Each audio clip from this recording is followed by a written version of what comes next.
کم سنی کے عالم میں منبر کے سامنے بیٹھا ہے یہ بھی نعت قرآن، رسول کا خطبہ نہیں سن رہا، آسمان کی جانب دیکھ رہا ہے، یوں دیکھتا رہا، بندے نے کندھا ہلایا، حسن نانا خطبہ دے رہا ہے، نانے کا خطبہ سن۔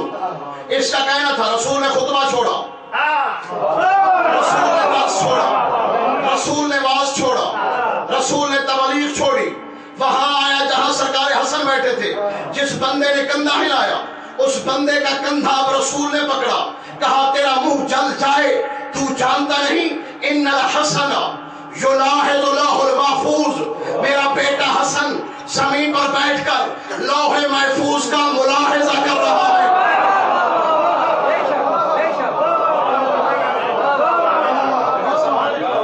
میرا حسن بیٹا لوح محفوظ کا نہ مطالعہ نہیں بابا، ملاحظہ کر رہا ہے۔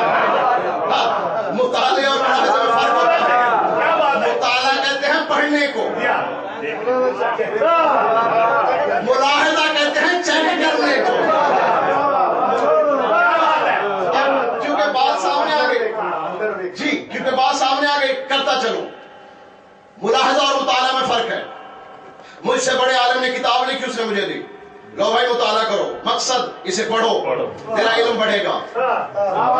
میرے شاگرد نے کتاب لکھی، اس نے کہا قبلہ ملاحظہ کرو، مقصد دیکھو اس میں کوئی غلطی تو نہیں۔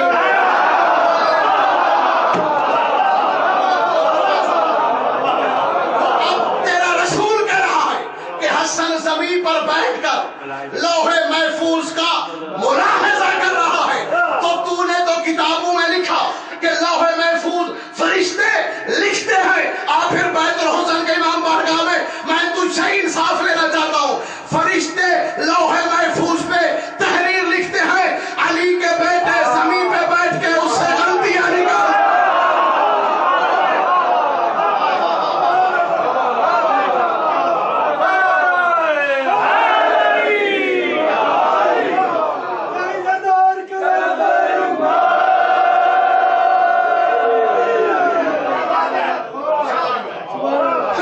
زمین پر بیٹھا ہے حسن، ملاحظہ کر رہا ہے لوح محفوظ، تو نے کہا قرآن ہے لوح محفوظ پر، تو پھر پتا چلا ان کو ضرورت ہی نہیں کہ آیت آئے یا نہ آئے، یہ زمین پر بیٹھ کر لوح محفوظ کا ملاحظہ، قرآن وہیں پڑھ رہے ہیں، بیٹھے زمین پر آئے۔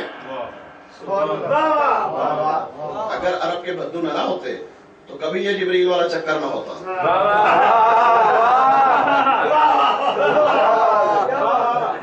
حقیقت کہہ رہا ہوں کہ اگر عرب کے بدو نہ ہوتے تو جبریل والی تو بات ہی نہیں تھی، کیونکہ جبریل آیت لے کر آتا ہے، ٹھیک ہے میں بھی مانتا ہوں وہی لے کر آیا ہے، اس میں کوئی شک نہیں، لیکن میرا محمد وہی کا محتاج نہیں۔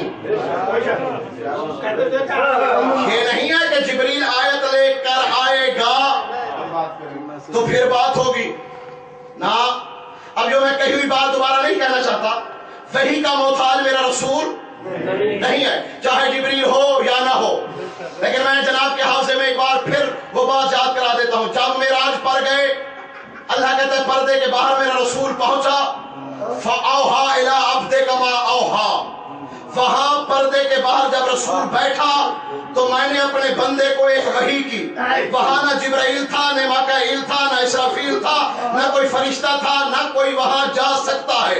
جبریل سدرۃ المنتہا سے آگے نہیں جاتا، نہ وہاں جبروت والے تھے، نہ ملکوت والے تھے، نہ لاہوت والے تھے۔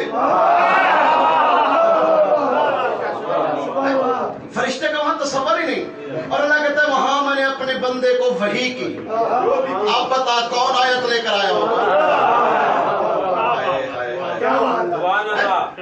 پتا چلا نا کہ وحی کا محتاج نہیں رسول، کیونکہ وہاں فرشتہ تو جا ہی نہیں سکتا جہاں رسول بیٹھا ہے۔ جہاں رسول بیٹھا ہے وہاں فرشتہ پکی بات نہیں جا سکتا، فرشتہ نہیں جا سکتا، لیکن نالین رسول جا سکتی ہے۔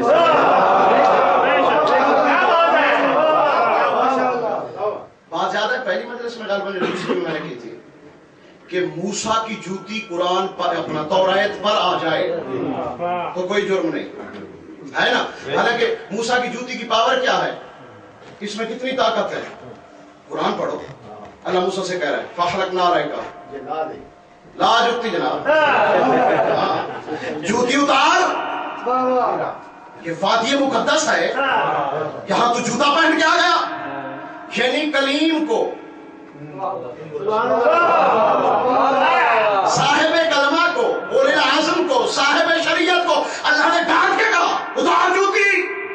یہ وادی مقدس ہے. جب تیرے چھٹے امام سے سوال کیا مولا وہ کون سی وادی تھی جہاں موسیٰ کی نالین اتاری گئی, مولا مسکرا کے کہتے ہیں کوئی اور وادی نہیں, کربلا تھی.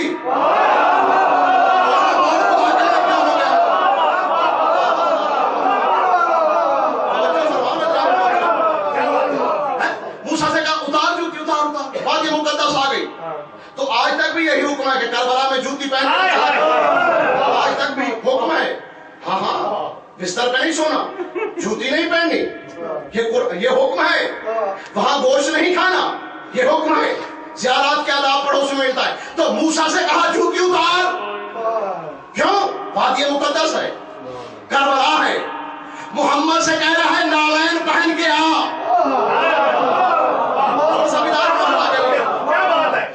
ابھی مسائل کا موضوع نہیں ہے, بس ایک جملہ اور سنیں بھائی. موسیٰ سے کہہ رہا ہے جوتی اتار. یہ مقام ہے زمین پر جہاں موسیٰ کی جوتی اتاری جا رہی ہے, وہ ہے عرش. تو نے یہی کہا نا کہ اللہ عرش پہ رہتا ہے, تو جہاں پہ رسول کے بیٹے کی نگری ہے کہاں نبیوں سے کہتا ہے جوتی اتار.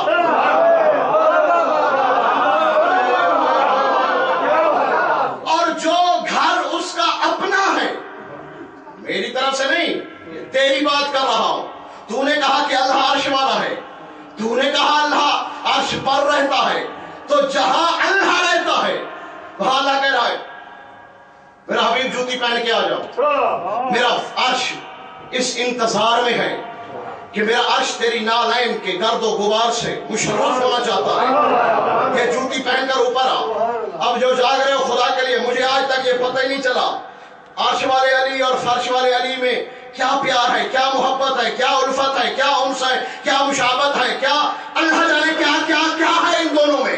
وہ عرش والا علی, یہ فرش والا علی, اور جانے والا ہے محمد. وہ کہتا ہے میرے عرش پر جوتی پہن کر آ. لیکن جب زمین والے علی کے گھر کعبہ میں محمد گیا, آواز قدرت ہے یہ علی کا گھر ہے, یہاں تو بھی جوتی اتار کر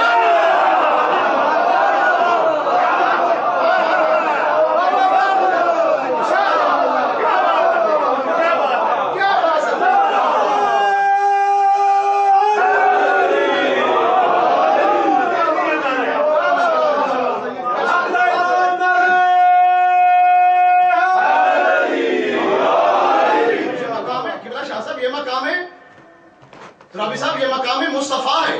اللہ کہتے ہیں میرے گھر جوتی پہن کر آ, میں عرش والا علی ہوں. لیکن جو فرش والا علی ہے نا, ابو طالب کا بیٹا علی, اس کے نام میں نے لگایا ہے اپنا گھر. خدا کی قسم کچھ حالات ایسے ہیں کہ زبان رک جاتی ہے. اس کے نام میں نے اپنا گھر جو میں نے اپنے لیے بنایا تھا, بنایا کس سے؟ ابراہیم و اسماعیل سے. یہی ہے نا, یہ بنوایا تھا, اس سے پہلے بھی تھا, یہ آسمان سے نازل ہوا تھا. طوفان نوح میں تھوڑا سا دیواریں ادھر ادھر ہو گئی تو ابراہیم سے کہا بنا, ابراہیم نے بنایا. ایسے نہیں اسماعیل کو ساتھ لے, اسماعیل کو ساتھ لیا. میرا جملہ نہیں, حضرت حسن زیدی صاحب فرمایا کرتے تھے ابراہیم و اسماعیل فرشتہ ساتھ جبرائیل, وہ اینٹیں پتھر اٹھا کے دے رہا ہے, مٹی اٹھا کے دے رہا ہے, ابراہیم بنا رہا ہے. جب وہ بنیاد ڈالی نا تو ابراہیم نے آسمان کی جانب دیکھا, پالنے والے تو نے کہا بنا, یہ تو نہیں بتایا کہ کتنا بناؤ, لمبائی کتنی ہو, چوڑائی کتنی ہو, کچھ بتاؤ نا, میں نے تو آپ کے حکم سے بنانا ہے لمبائی چوڑائی. حضرت حسن زیدی صاحب کہتے تھے اللہ نے کہا ابراہیم زیادہ نہیں, بس اتنا بڑا ہونا چاہیے کہ کم از کم 3 دن ماں بیٹا رہ سکے.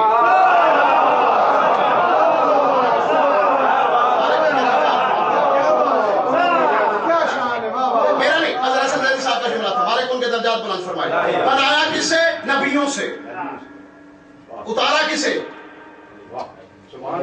نبی کو تو نہیں اتارا بھائی, حق بنتا تھا نا, کیونکہ محبت تھی مصطفیٰ سے. بیت اللہ کا